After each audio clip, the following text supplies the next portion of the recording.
Neil Gaiman's The Sandman is a gorgeous fantasy epic that's as baffling as it is visually striking.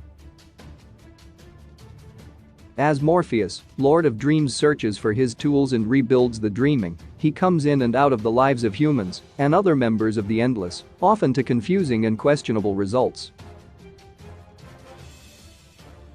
Even for those with a strong foundation in Gaiman's comics and a love of their incorporation of historical, allegorical, and philosophical themes, certain creative choices just don't make sense.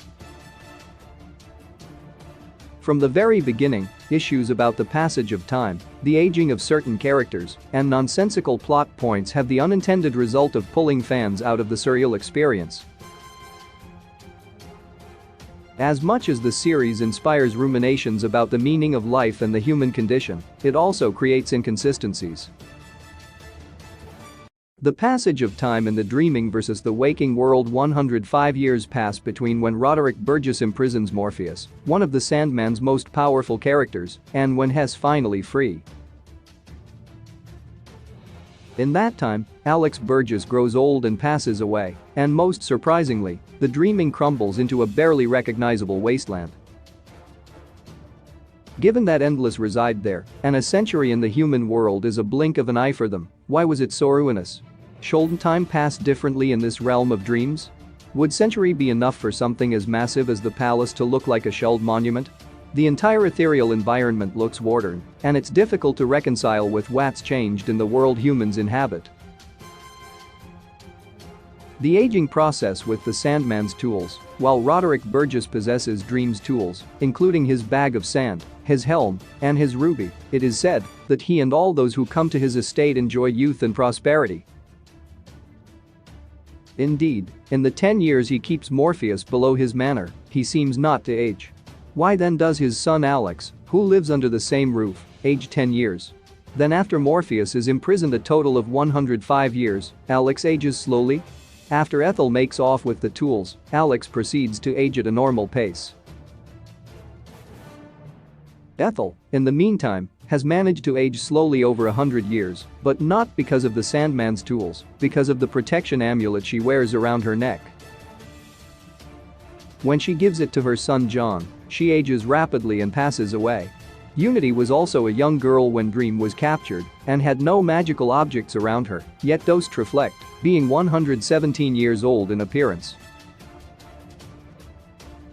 Death didn't come for Roderick Burgess or Jessamy. While Dream is imprisoned, his raven Jessamy desperately tries to find a way to free him, but in one of the Sandman's unexpected plot twists, she's killed. Some time later, Roderick Burgess dies from smacking the back of his head against Dream's glass cell. In both of these instances, death doesn't come. While death doesn't come for everyone, she does arrive during car accidents, skateboarding mishaps, and other random acts of tragic chance, so it seems odd that she wouldn't have visited the Burgess household at any particular time.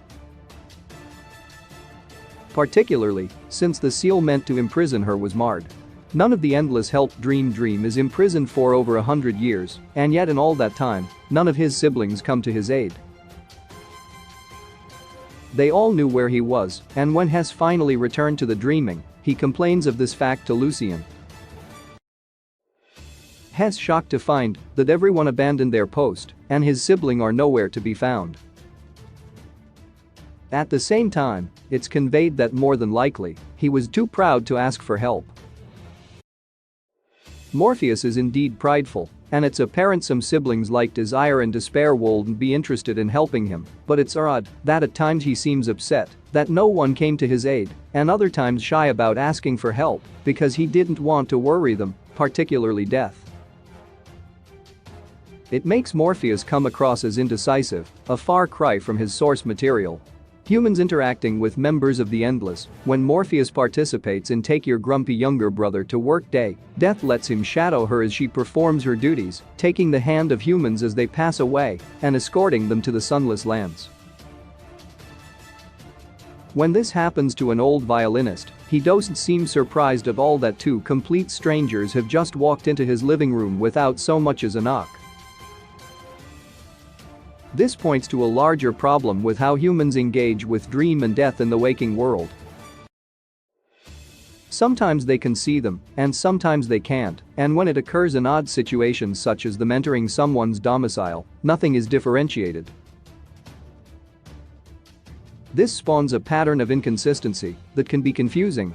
John telling Beverly about murdering people. John aims to make the world a better place by exposing hypocrisy and lies of the waking world, presumably starting by example. Hess truthful with Beverly about his past, explaining to the person giving him a ride to his storage unit that Hess murdered people in cold blood. Surely John was depicted as one of the smartest human characters in the show. Shouldn't act surprised when Beverly takes the opportunity to call the police while the pair are getting gas. He could have just as easily decided to omit certain information during their car ride rather than put himself in a position where innocent people might get hurt. Given that he has the protection amulet, he would be safe from harm, but he would be putting anyone else he comes in contact with in danger. The motivations of Desire and Despair is revealed at the end of the season. Desire is the mastermind behind a dream vortex, having had a relationship with Unity during her particularly long slumber. Desire's ultimate plan is to get Dream to inadvertently and unknowingly kill his own kin, though it's not clear as to why they want this to occur. They believe Dream is unnecessary as dreams are all just echoes of desire and despair anyway, but would that be enough reason to punish one of their most powerful siblings? Perhaps it's a question season 2 will have to answer. Getting pregnant from someone inside the dreaming is both Morpheus and the Corinthian close in on Rose and her brother. Lyta becomes pregnant by the ghost of her deceased husband hiding out in the dreaming, and in the final episode, Unity reveals the truth about Rose's lineage and the baby she had with Desire while she was asleep. Given all the suspension of disbelief required to dive into the world of the Sandman, it's still difficult to ignore the biological changes humans undergo during pregnancy and the fact that Lyta goes from a flat stomach to being nearly 9 months along. How could a human get impregnated by an incorporeal entity, anyway?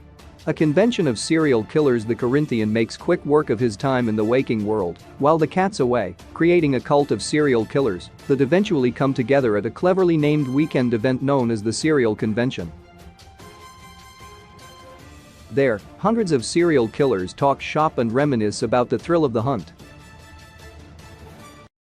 It makes sense that the Corinthian could be a smooth operator in the waking world with his magic, but all of these humans? Given the convention can't use real names to identify any attendees for fear of being found out by the authorities, security is surprisingly lax. Someone off the street, as well as Rose and Gilbert, are able to infiltrate without difficulty.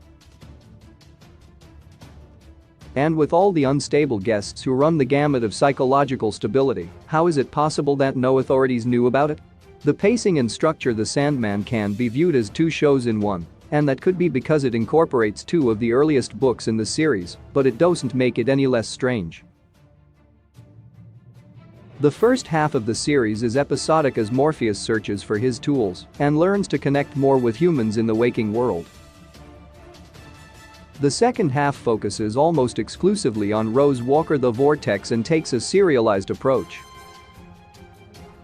The curiously disjointed portions of the series aside, the pacing feels off as well, rapid in places where more exposition would be helpful, and languorous in areas that